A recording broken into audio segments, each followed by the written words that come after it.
you doing? This is Mark Schulman, and welcome to my DVD, A Day in the Recording Studio, a musician's complete guide to recording drum tracks in the studio. We're going to talk all about drum tuning, drum miking, my own system of charting, and of course, performance. You ready? Let's do it. Here we go. Come on!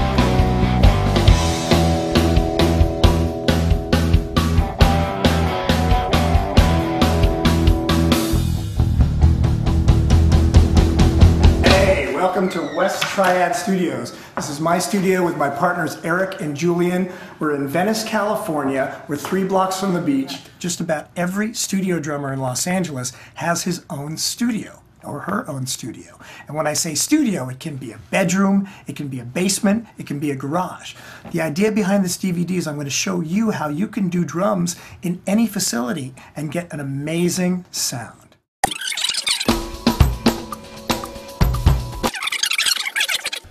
We are among engineering royalty. This is my partner. Eric Goebel is a professional engineer. So exciting. So Eric, let's have a really crazy conversation about gear. Let's have a deep conversation about gear. Yeah, what do we got? What are these things right here? These are mic preamps. What's a mic preamp? They amplify the microphone. So that you can record them. So that's responsible for the sound that comes from the microphone then goes into the computer. Exactly. And most mic preamps have 3 buttons. A pad, which is reduces the input level. There's also the phase button. Phase is, you explain phase so well. Phase is the relationship. When you have a waveform, it goes up and down. And so if you have 2 microphones picking up one signal and they're in phase, that means they're both picking up the signal at the peak of the signal. If they're out of phase, that means one is picking it up at the valley of the signal and it doesn't sound good. It starts to cancel itself out. Yeah. It sounds all weird.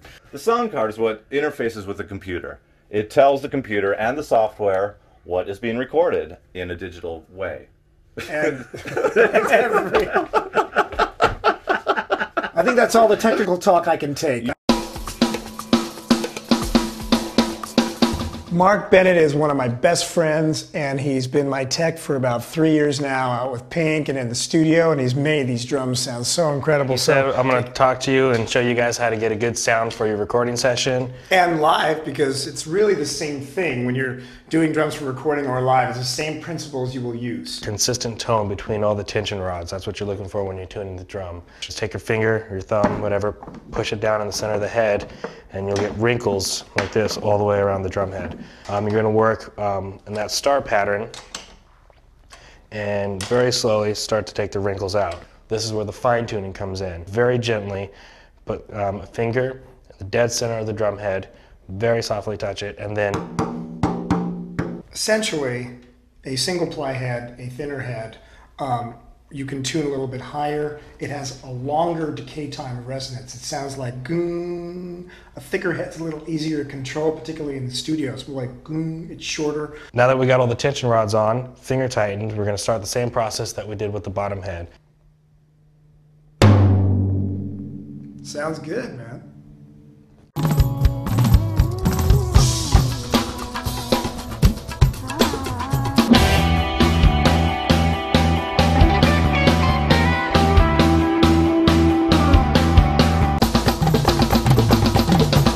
All right, this is the fun part. We're gonna get the actual drum sounds.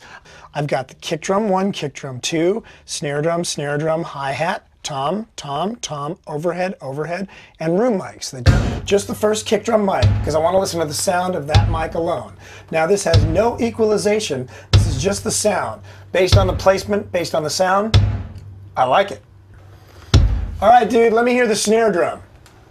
Now I'm listening just to the top snare drum mic. I'm checking the level, the input level here. And now I'm going to bring in the bottom snare drum mic.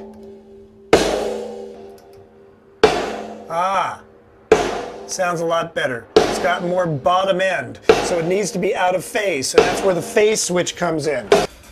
Now I tend to have the hi-hat level a little bit lower because I personally don't like the hi-hat to be too loud in the mix. So that sounds good to me. Yeah, keep hitting the hi-hat, man. What's that? Say that again? It's my real estate agent. I gotta go take this. But dude, we're right.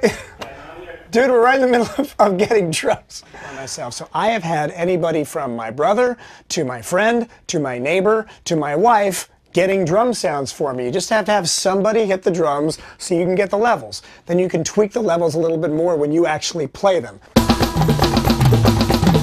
I'm Lisa, and what most of you people don't know is that Mark actually married me from a mad drum skill, so you guys are in for a treat.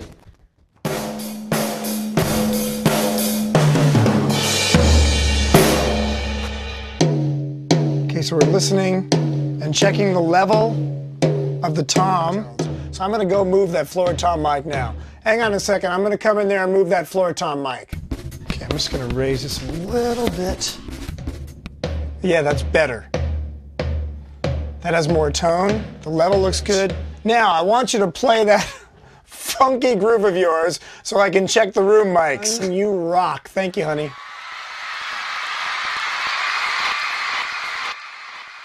Can I go now? I hear her crying, and I love to hold her. What I always do is at first I always listen to the song one time through completely, like we're going to do now. That way you listen to the song, you get a feel, and you have an idea as to how challenging it will be to chart out based on the arrangement and based on what you hear. Most pop songs are in groups of 4 bars, and if it's not, you can hear it. And it's just a bunch of dotted eighth notes and a quarter note. 1 E and a 2 E and a 3 E and a 4. And I write that in the A section. So it's a break that goes 1 and 2. So I write 2 eighth notes and a quarter note. Okay, I'm ready to actually do the take. I'm by myself, so this is my normal protocol. I make sure that the track is forwarded so it starts on maybe the 8th or 9th bar, and I actually have to physically run in. I get up, I close the door, and I run in, put on the headphones, and I play drums. But if I wipe away your tears tonight, oh, it's gotta be worth something tonight. Well, I hear you out tonight.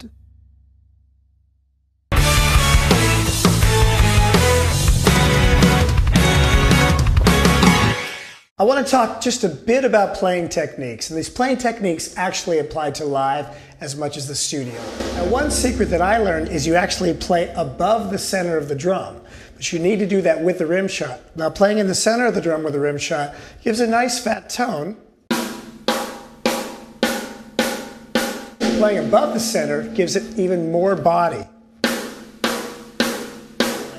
Just play along with it so you can't really hear the click. We call it burying the click.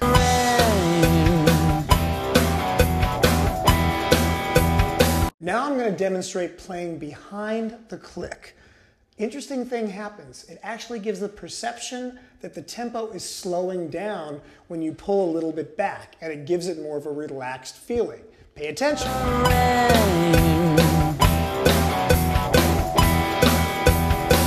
Now I'm going to do just the opposite. I'm going to play a little bit ahead of the music in the click and feel how that gives a feeling of, makes the music feel more anxious, and it almost feels like that it's going actually faster, when in reality there's no tempo change at all. You're just changing the feeling, and you have the power to change that feeling with your groove. Feel like in a daydream, 'cause that's my only game. Walking in the summer. I'm going to cut my last track. This last track is very different. It is based on some Indian rhythms that my buddy Pete Lockett has put together. I've changed my sound. I changed my snare drum out earlier to the higher drum. What I've done now is I put on a 20-inch kick drum, a 20 by 18.